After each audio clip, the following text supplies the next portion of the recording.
কথায় বলে time and Tides waits for none, অর্থাৎ সমুদ্রের ঢেউ এবং সময় কখনো কারোর জন্য অপেক্ষা করে না। তোমাদের যারা মাধ্যমিক দিয়েছো এবছর, মাধ্যমিক শেষ হয়ে গেছে, প্রায় কয়েকদিন হলো, তো সবাই একটু আনন্দে রয়েছে, উৎসাহে রয়েছে, পরীক্ষা শেষ, বাহ কি মজা, ঘুরে বেড়াবো, হুল্লোড় করব, সব ঠিক আছে। কিন্তু এই কথাটাও আমাকে মনে রাখতে হবে, আমাদের জীবনে একটা মুহূর্ত অপচয় করলে কিন্তু হবে না। এই যে সময়টা, এই যে পরীক্ষা শেষ থেকে রেজাল্টের প্রায় 2 থেকে 2.5 মাস বা 3 মাসও হয়ে যায়, এই সময়টা কিন্তু একেবারে নষ্ট করলে হবে না, একেবারে ঘুরে কাটালে হবে না। এই সময়টাকে কাজেও লাগাতে হবে। হ্যাঁ, আমি ঘুরবো অবশ্যই, কিন্তু তার সঙ্গে সঙ্গে যতটা পারা যায় কাজে লাগাবো। তো কিভাবে লাগাতে পারি? তো আমরা অনেকেই সিদ্ধান্ত নিয়ে নিয়েছি অলরেডি যে আমি সায়েন্স নিয়ে পড়বো, আমি আর্টস নেব, আমি কমার্স নেব। তুমি কি তাদের মধ্যে যে এখনো ডিসাইড করছো না যে রেজাল্ট আসবে তারপরে ডিসাইড করবে কি নেবে? তাহলে বলছি মস্ত ভুল করছো। এজন্য এরপরে আমাদের নেক্সট আরেকটা ভিডিও আসছে যে তুমি কোন বিষয় নিয়ে পড়লে তোমার জন্য সুবিধাকর হবে, সেটা নিয়ে আমরা একটা ভিডিও তৈরি করছি, সেটা দেখে নেবে। এখন আজকের টপিকে ফেরা যাক। এই যে 3টে মাস, এই যে 2.5 থেকে 3টে মাস, এই সময়টা আমরা কি কাজে লাগাবো? প্রথমেই বলি, আমরা 3 রকম স্টুডেন্ট পেয়ে যাব এখানে। কেউ সায়েন্স নেবে, কেউ আর্টস নেবে, কেউ কমার্স নেবে।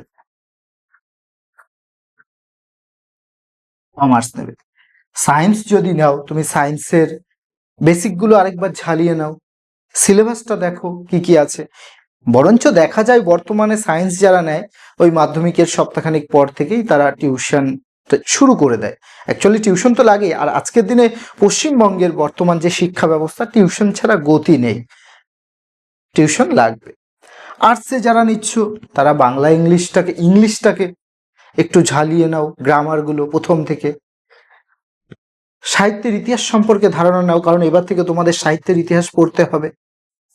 কমার্সের যে যে বিষয়গুলো রয়েছে, ইকোনমিক্স, জিওগ্রাফির কিছু অংশ থাকে, সেগুলো ভালো করে একটু জ্ঞান অর্জন করো, এবং কিভাবে কোথায় কি পড়তে হবে, যে দাদারা আছে, দিদিরা আছে, তাদের কাছ থেকে পরামর্শ দাও। এ তো গেল আমি সায়েন্স আর্টস কিভাবে নেব এবং কিভাবে। এবার তুমি যদি সায়েন্স নাও তাহলে সায়েন্সের বিষয়গুলো রেগুলার, বেশি না 1 ঘন্টা করে সময় দাও, বেসিকগুলো করো, প্রত্যেকটা সাবজেক্টের ক্ষেত্রে তাই। তাছাড়া আর কি করতে পারো? কিছু আজকের দিনে শুধু বই পড়লে কিন্তু হবে না। আজকের দিনে যদি শুধু বই পড়ে তুমি শুধু ডিগ্রি অর্জনের আশায় থাকো, তাহলে তোমার ভবিষ্যতে কিন্তু পদে পদে সমস্যায় পড়তে হবে। সেজন্য কি করবে? এই সময়টাকে কাজে লাগাও। কিছু হাতের কাজ, মানে যেগুলো তোমাকে জীবিকামুখী করে তুলবে, যেমন তুমি কম্পিউটার শিখতে পারো, অন্যান্য যে সমস্ত এরকম ভিত্তিক কাজগুলো আছে সেখানে যুক্ত হতে পারো, অ্যাক্টিভিটির সাথে যুক্ত হতে পারো। তো এইভাবে কিন্তু এই সময়টাকে তোমাকে কাজে লাগাতে হবে। তোমার যদি স্পোকেনে দুর্বল হয়, তোমার ইংলিশে দুর্বল হলো, যদি আমাদের এই চ্যানেলে আমরা ইংলিশটা বেসিক থেকেই শুরু করেছি এবং আস্তে আস্তে সেভাবেই এগোচ্ছি, তুমি সেটা ফলো করতে পারো। তাছাড়া কি করতে পারো, তুমি স্পোকেনটার উপরে এই 3 মাসটা পুরো লাগিয়ে দিতে পারো। স্পোকেনটা আমি শক্ত করে নিলাম, যাতে ভবিষ্যতে আমি যদি কোনো কোম্পানির কাজেও যাই, সরকারি না হলেও আমি যদি বিদেশেও যাই, ভাষার জন্য যেন আমার বাধা সৃষ্টি না হয়। আর ওই বারবার আমি একটা জিনিস যে বলি, ইংলিশ এমন একটা সাবজেক্ট, অঙ্ক শিখলে তুমি হয়তো চাকরি না পেতে পারলে এবং অন্য কাজে কিন্তু অঙ্ক সেক্ষেত্রে লাগলো না, কিন্তু ইংলিশ এমন সাবজেক্ট যে তোমাকে ভবিষ্যতে ভাত দেবে।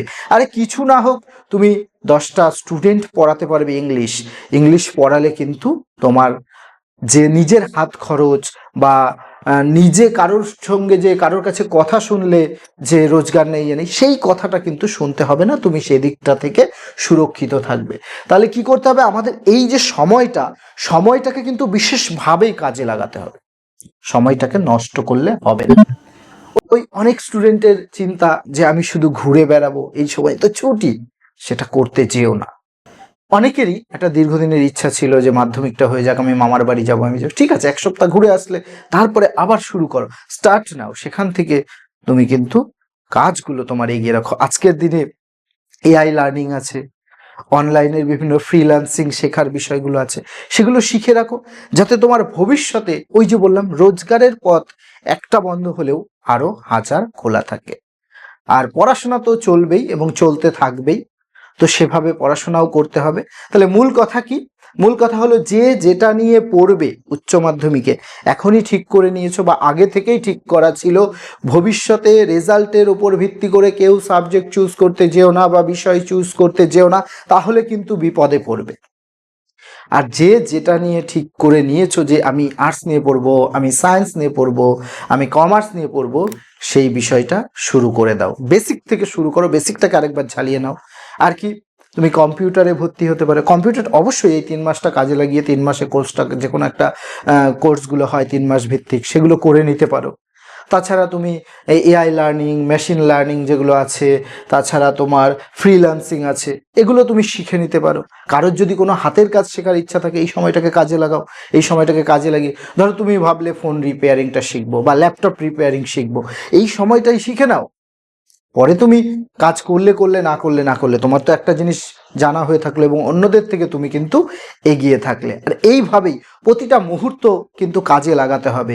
আজকে যারা সফল, তারা কি করেছে? তারা বসে থাকেনি, তারা প্রতিটা মুহূর্তকে গুরুত্ব দিয়েছে। Every moment in our life is equally important, এটাকে তারা প্রায়োরিটি দিয়েছে এবং তার জন্যই আজকে তারা সফল, তার জন্যই আজকে তারা সেই জায়গায় দাঁড়িয়ে আছে। আর যারা করবে না, তারা ওই আফসোস করবে, আমার কিছু হলো না, এখানে কিছু হয় না, এখানে পড়াশোনার ভিত্তি নেই, এখানে পড়াশোনার মূল্য নেই। এই বিষয়গুলো যাতে না বলতে হয় তোমাকেও, তাহলে সেইভাবে কিন্তু সময়টাকে কাজে লাও, তাহলে সময়কে ইম্পর্টেন্স দাও। আজকে তুমি সময়কে ইম্পর্টেন্স দিলে কালকে সময় তোমাকে ইম্পর্টেন্স দেবে, সময় তোমাকে একটা জায়গায় নিয়ে যাবে। এই জিনিসটুকু মনে রেখো। এগুলো মনে রাখলেই দেখবে ভবিষ্যৎ আমাদের সুগম হচ্ছে, ভবিষ্যতে কোনো বাধা, কোনো বিপত্তি হয়তো সম্মুখীন হতে হবে না। আর তোমরা জানো আমি অমিত স্যার ছাত্রবন্ধু টিউশন নামে দ্বারিকানগরে একটা কোচিং সেন্টার চালায়, যেখানে মূলত 5 থেকে 10 পর্যন্ত আর্টসের সাবজেক্টগুলো পড়ানো হয়, আর্টসের, এবং 11-12 ক্লাসের ইংলিশটা পড়িয়ে থাকি আমি। তো তোমাদের মধ্যে থেকে কেউ যদি আমার কাছে পড়তে চাও ইংলিশ, তাহলে যোগাযোগ করতে পারো এই নিচে দেওয়া নাম্বারে। Best of luck for your future. Till then, keep learning, keep growing.